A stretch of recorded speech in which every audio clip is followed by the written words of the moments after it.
Hello friends. तो आज की इस वीडियो में हम बात करने वाले हैं एक ऐसे टॉपिक के बारे में जिसकी वजह से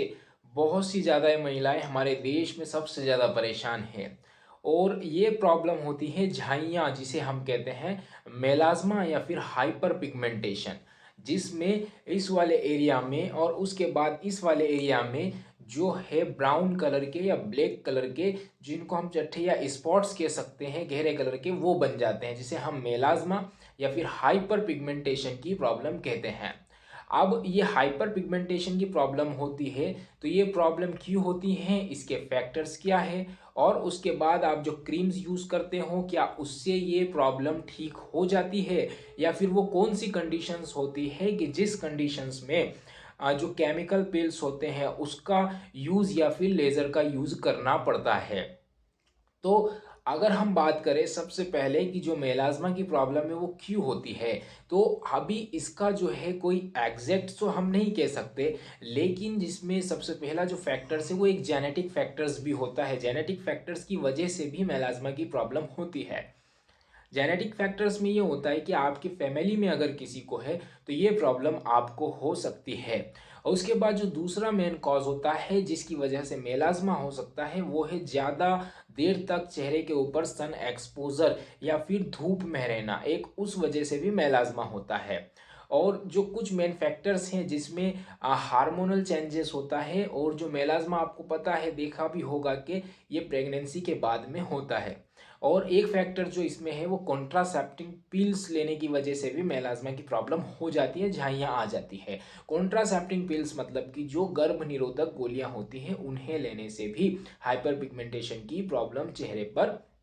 हो सकती है। तो ये वो फैक्टर्स हैं जिनसे कि मेलाज्मा होता है। अब क्या होता है कि जब मेलाज्मा होता है तो तरह तरह के मार्केट में क्रीम्स है उनको यूज़ करते हैं और फिर देखते हैं कि शायद इससे मेलाज्मा की कंडीशन ट्रीट हो जाए, लेकिन ऐसा बिल्कुल भी पॉसिबल नहीं है। क्योंकि ये जो मेलाज्मा होता है ये तीन टाइप्स का होता है, जिसके अंदर एपिडर्मल, डर्मल या मिक्स्ड मेलाज्मा हो सकता है। एपिडर्मल मेलाज्मा वो है जो स्किन की ऊपरी सतह पे या ऊपर की लेयर पे ही देखने को मिलता है, वहां पर जो मेलानिन जो पिगमेंट्स होता है वो सिक्रेट होते रहता है या जम जाता है। और उसके बाद जो होता है एक डर्मल जो कि थोड़ी अंदर की लेयर में होता है, और एक होता है मिक्स्ड मेलाज्मा जिसमें कि दोनों लेयर्स के अंदर जो है मेलानिन की अमाउंट बहुत ज़्यादा बढ़ जाती है और बहुत ज़्यादा ही ब्राउन या ब्लैक रंग वहाँ पर कलर्स आ जाता है।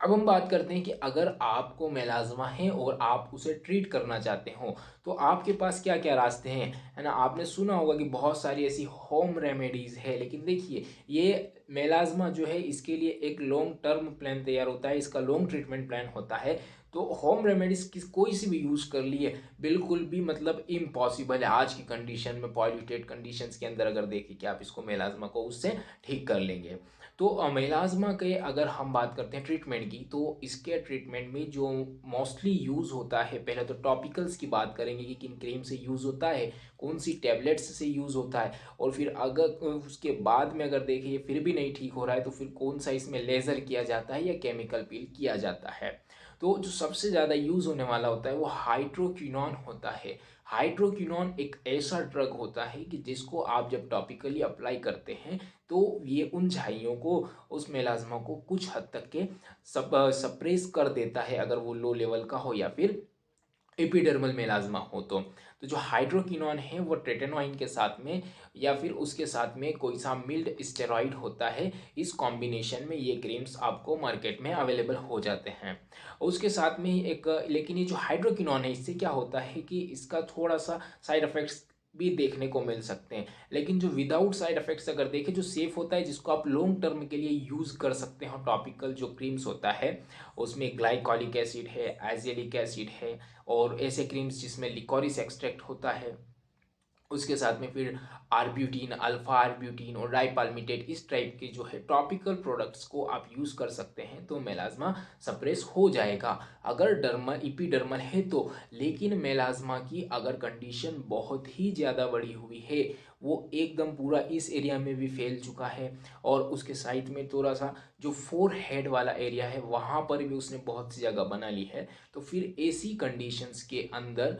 पेशेंट्स को जो है केमिकल पिल्स की तरफ जाना होता है, वहाँ पर केमिकल पिल्स का यूज। केमिकल पील्स वाली कंडीशन तब आती है जब जो आपने टॉपिकल प्रोडक्ट्स यूज़ किए हैं या क्रीम्स यूज़ किए हैं, उससे मेलाज़्मा बिल्कुल भी क्योर नहीं हो पा रहा है। तो जब आप टॉपिकल प्रोडक्ट यूज़ करते हो तो उस कंडीशंस के अंदर जो मोस्ट इम्पोर्टेंट सबसे ज़्यादा ध्यान देने वाली बात है, वो ये है कि जब आप टॉपिकल प्रोडक्ट या कोई क्रीम अप्लाई कर रहे हो झाइयों के लिए, तो उस टाइम पे आपके पास में कोई अच्छा सा सनस्क्रीन होना भी बहुत ही ज़्यादा ज़रूरी है। क्योंकि मेलाज़्मा में सन प्रोटेक्शन बहुत ही ज़्यादा इम्पॉर्टेंट है। सन एक्सपोज़र से बहुत ज़्यादा आपको बचना चाहिए अगर आप उससे बहुत जल्दी छुटकारा पाना चाहते हैं तो। अब जो केमिकल पील्स वाली कंडीशंस है, उसके अंदर भी अलग-अलग पील्स होता है। जैसे अगर किसी की स्किन ज़्यादा डार्क है या उससे थोड़ा-सा फेयर है, तो उस कंडीशंस में क्या होता है कि इसमें ग्लाइकोलिक एसिड पिल्स भी यूज़ किए जाते हैं, ट्रेटेनॉइन पिल्स भी यूज़ किए जाते हैं। तो वो पेशेंट्स की कंडीशंस के ऊपर, स्किन की कंडीशंस पे डिपेंड करता है। लेकिन अगर इसमें हम देखें कि जो ओरली भी कुछ ड्रग्स होते हैं जिससे कि मेलाज़्मा से छुटकारा मिल जाता है। लेकिन ये है कि वो थोड़ी हद तक के कम होते हैं और उसके बाद अगर आप उसका अच्छे से केयर करते हो, सन प्रोटेक्शन से बचते हो, तो हो सकता है कि पूरी तरह क्योर हो जाए। तो जो ओरली डोजेज़ होते हैं उसके अंदर सबसे इम्पोर्टेंट ड्रग है ट्राइनेज़ामिक एसिड। ट्राइनेज़ामिक एसिड्स की जो है वो टैबलेट्स भी आती है जो 500 mg तक के आप उसको कंज्यूम कर सकते हैं। तो ट्राइनेज़ेमिक एसिड का ओरल डोज ले सकते हैं। और ये जो एक्चुअल में क्या होता है कि जो हार्ट अटैक वाले पेशेंट्स होते हैं उनको ये डोज नहीं दिया जाता है इसका। और उसके बाद में फिर ये है कि जो ट्राइनेज़ेमिक एसिड से इसके इंट्रावेनस इंजेक्शंस भी मार्केट में अवेलेबल है, जिसको कि जो डर्मली दिए जाते हैं उसके अंदर एपिडर्मल जो है इंजेक्शंस दिए जाते हैं। तो उससे क्या होता है कि बहुत ज़्यादा हद तक के ये कम हो जाते हैं अगर टॉपिकल प्रोडक्ट से ट्रीटमेंट नहीं हो पाया तो। अब जो मोस्ट कॉमन है जिसमें आपने देखा होगा कि कुछ लेडीज ऐसी है या कुछ पेशेंट्स ऐसे हैं कि जिनको झाइयों की या मेलाज़्मा की प्रॉब्लम बहुत ही सालों से चली आ रही है, लेकिन फिर भी टॉपिकल प्रोडक्ट से क्योर नहीं हुई, पिल्स पे से भी क्लियर नहीं हुई है। तो उस कंडीशंस के अंदर फिर जो है डॉक्टर्स लेज़र की तरफ जाते हैं, जिसके अंदर फ्रैक्शनल CO2 लेज़र जो है फेमस है मेलाज़्मा की कंडीशन के अंदर। तो उस लेज़र से भी फिर उसको क्या करते हैं, सबसे पहले एक स्मॉल पेज का टेस्ट करके देखते हैं उस पेशेंट्स की स्किन पे कि अगर उसको उससे कोई साइड इफेक्ट तो नहीं हो रहा है या फिर किस प्रकार से वो वर्क कर रहा है।